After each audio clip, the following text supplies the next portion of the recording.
ഇന്നത്തെ സിനിമാ വാർത്തകളിലേക്ക് ഇവർക്കും സ്വാഗതം. സമീപകാല കേരള ചരിത്രത്തിൽ തന്നെ ഞെട്ടിച്ചിരിക്കുകയാണല്ലോ വയനാട്ടിൽ കഴിഞ്ഞ ദിവസം നടന്ന ദുരന്തം. കേരളത്തിലെ ശക്തമായ മഴയെല്ലാം തന്നെ കണക്കിലെടുത്ത് ഇപ്പോഴത്തെ 2 മലയാളം സിനിമകളുടെ ഈ ആഴ്ച തിയേറ്റർ റിലീസ് പ്രഖ്യാപിച്ചിരുന്ന സിനിമകളുടെ റിലീസ് മാറ്റിയിരിക്കുകയാണ്.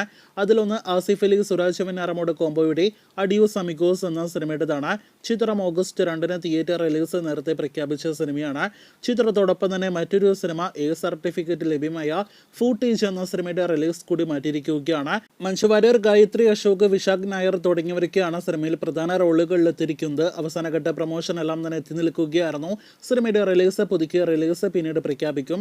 ഇതിനിടയിൽ ഈ ഓഗസ്റ്റ് മാസത്തിലെ പല സിനിമകളുടെ ഇനിയും റിലീസ് മാറ്റാൻ സാധ്യതകളുണ്ട് എന്നാണ് റിപ്പോർട്ട്. അതേസമയം കേരളത്തിലെ കാലാവസ്ഥയല്ല, ഗുജറാത്തിലെ കാലാവസ്ഥ ബാധിച്ചിരിക്കുകയാണ്. മലയാളത്തിലെ വമ്പൻ ബഡ്ജറ്റിൽ വരാനിരിക്കുന്ന pan Indian cinema Empuraan L2 Empuraan എന്ന പൃഥ്വിരാജ് സംവിധാനം ചെയ്ത ലാലേട്ടൻ നായകനെത്തുന്ന സിനിമയുടെ ഷൂട്ടിംഗ് കഴിഞ്ഞ ജൂൺ മാസം മുതൽ ഗുജറാത്തിൽ നടന്നു വരികയായിരുന്നു. എന്നാൽ ഇപ്പോഴത്തെ അവിടെ മഴയെ തുടർന്ന് എമ്പുരാൻ എന്ന സിനിമയുടെ ഷൂട്ടിംഗ് മുഴുവൻ പൂർത്തിയാക്കാനാവാതെ ലാലേട്ടൻ ഉൾപ്പെടെയുള്ള സംഘം നാട്ടിലേക്ക് മടങ്ങിയിരിക്കുന്നു എന്നാണ് റിപ്പോർട്ട്. ലൂസിഫറിന്റെ സീക്വൽ അടക്കമുള്ള ഭാഗങ്ങൾ, അതോടൊപ്പം തന്നെ സിനിമയിലെ വമ്പൻ ആക്ഷൻ രംഗങ്ങളുടെ ചിത്രീകരണം എല്ലാം തന്നെ അടങ്ങിയ ഗുജറാത്ത് ഷെഡ്യൂളാണ് എമ്പുരാൻ എന്ന സിനിമയുടെ പ്രധാനപ്പെട്ട ഷെഡ്യൂൾ എന്നത് നമുക്ക് എല്ലാവർക്കും തന്നെ അറിവുള്ളതാണ്.